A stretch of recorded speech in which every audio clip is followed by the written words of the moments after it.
आपल्या बरोबर आहेत.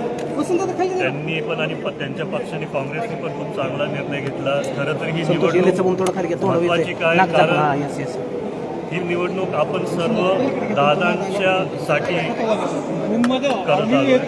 दादांनी अनेक दशकं महाराष्ट्रासाठी खूप कामं केलेत, विकास कामं केलेत.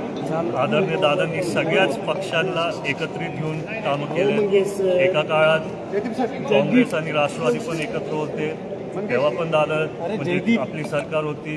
आता महायुतीची सरकार आहे. पण मला वाटतंय की सगळ्याच पक्षातल्या वरिष्ठांनी चांगला निर्णय घेतला. दादांना तसं खरी आदरांजली म्हणून हा निर्णय घेतला आणि मी त्यांच्या सर्वांचा खूप खूप आभार मानतो. आता कालपासून आम्ही सगळ्याच उमेदवारांना भेटतोय.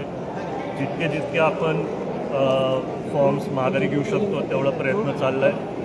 पण ज्यांची काय उमेदवारांची काय मागणी होती, नाहीतर खरं तर त्यांच्या एकदम छोट्या मागण्या होत्या की आमचं इथं कुठेतरी काम अडकलं आहे, नाहीतर आम्हाला इथं तरी मदत पाहिजे, नाहीतर आम्हाला तुमच्यापर्यंत पोहोचून तिथं आधी दिलं नाही.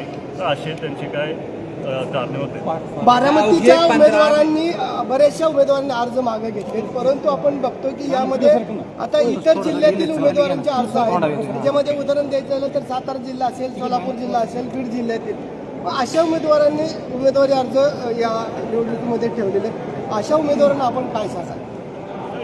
उमेदवारांना बघा, तुम्हाला मी आधी पण बोललो आहे, दादा असताना पण मी सारखं बोलत आलो आहे की सगळ्यांना निवडणूक लढायचा अधिकार असतो. त्यांनी दुसऱ्या जिल्ह्यातल्या लोकांनी तसं निर्णय घेतला असेल त्यांनी घेतला असेल, तर त्यांना मी काय बोलू शकतो. दादा 53 पैकी आतापर्यंत 27 उमेदवारांनी मागे घेतलेली आहे. अवघे 15 मिनिटं बाकी होईल असं तरी वाटत.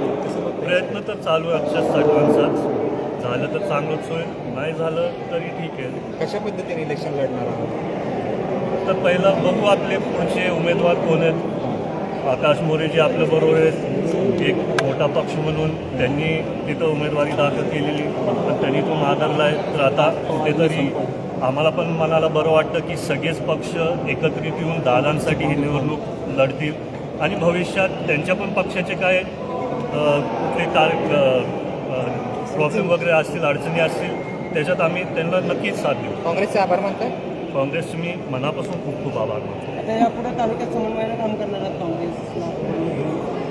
यावर मी काहीतरी बोलतो की महाविकास आघाडीचा म्हणजे अजितदादांच्या मनातला जर मुख्यमंत्री झाला महाविकास आघाडीच्या माध्यमातून खूप आनंद 2029 आपण तसा प्रयत्न करूया. दादा मला सांगा, बारामतीकरांचं दुःख अजूनही कमी झालेलं नाही.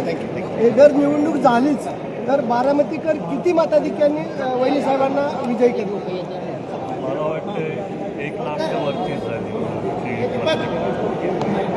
आता खरं तर प्रचाराचा नारळ कनेरीला फिरतो, कशा पद्धतीने नियोजन असेल त्या संदर्भात अजूनही प्रयत्न चालू आहे ही निवडणूक बिनविरोध करायची.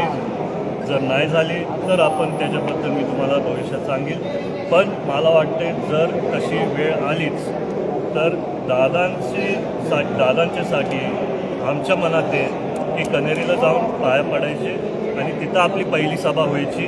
तर त्या दिवशी नुसतं तिथं जाऊन बसायचं, दादांना एक श्रद्धांजली म्हणून तिथं अर्धा तास बसायचं, त्या दिवशी प्रचार नाही करणार आणि त्याच्यापुढे आपण सभा होणार त्या दिवशी तिथे नाही, सभा मी नाही करणार. आत्मचिंतन त्या ठिकाणी जाऊन फक्त ओके. धन्यवाद.